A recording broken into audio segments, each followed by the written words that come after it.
Hello, welcome to TNM News in a nutshell. I am Priyanka Tirumurthy and I am bringing you the latest updates from South India. So let's start with Tamil Nadu today.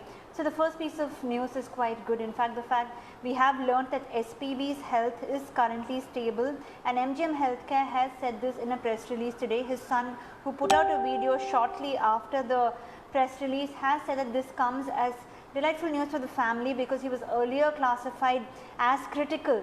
And so what SP Charan says is that this means his vitals are stable and that there are no complications. He however adds that there is still a long road ahead for recovery, and he wants people's prayers and well wishes to stay with the family. A second news from Tamil Nadu is quite brutal. 2 trans women and a man were found dead in Tirunelveli district in Tamil Nadu. So these 3 persons were found in water bodies in the city, and the accused was 3 accused have been arrested in connection to this case: Rishikesh, Cheladurai and another man. While the motive is yet to be established by the police, they believe that it could be some form of personal enmity. The 2 trans women were found in sacks in a water canal in the city, while the man Murugan was found in a well close by. The women were named Anushka and Bhavani, and the police are yet to come to a conclusion as far as this investigation is concerned. Moving on to Kerala, the Kerala High Court has told the CBI to take over the case of the death of a farmer named PP Mathai in Chittar in Kerala. The 41-year-old farmer was found dead after he was in the custody of the forest officials. The family of the victim believed that this could be a case of police brutality and eventually death, and while there have been no injuries according to the postmortem report, the family say that they have been told that there were broken bones and abrasions on his body.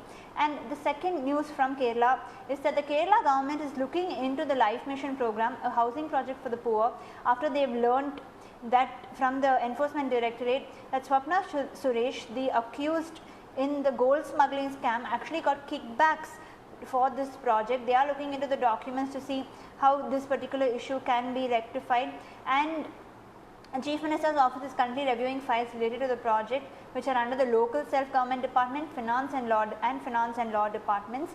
The next news is of course from Karnataka.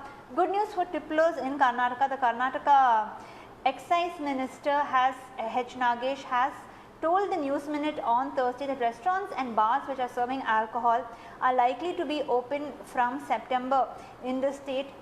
He has told TNM, and I quote, "The association that represents nightclubs submitted a memorandum to me today requesting us to allow these establishments to serve alcohol. I have passed on the same to the Chief Minister. Unlock 5 will start from September and we are very likely to allow them to serve liquor." Then the minister has also told us that the state government is currently waiting for the centre to give their guidelines as far as opening restaurants and bars which serve alcohol are concerned, so that they can carry out the same. They have acknowledged huge losses being faced by those who own these restaurants and bars. Moving on to the next news from Karnataka is that Medical Education Minister K. Sudhakar visited Nanjangund today, and he was faced with a huge amount of protest and questions from the family of a government doctor who has passed away. The doctor named Nagendran was allegedly under a lot of pressure at work and was told that he was not conducting enough tests for the COVID-19 pandemic. The family and his friends, other doctors, suspect that he took his own life because of work pressure, and his wife told the minister, and I quote, "Take your breaking news and go. Will you come here and give rupees 30 lakh compensation? To hell with your worthiness. We don't want that. We want Nagendra back." That is what Dr. Kalavati has said.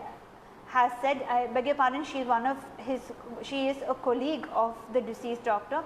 So the Karnataka State Medical Doctors Association has threatened to go on a statewide strike from Monday if those responsible for the death of Dr. Nagendra are not suspended. They have said that barring emergency cases, they will not look at any other cases on Monday. Meanwhile, Karnataka Chief Minister B.S. Yediyurappa has ordered an inquiry into the suicide of the doctor. He has also announced an ex gratia of rupees 50 lakh for the deceased health officer's family. So finally, I come to Telangana.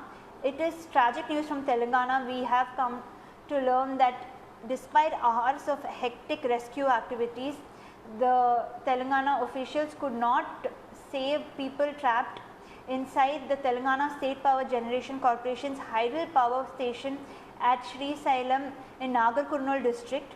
And by noon today, hope had faded for rescuers because they were unable to reach the 9 staff who were trapped inside the power plant by evening, and not even a single person in these 9 could be saved.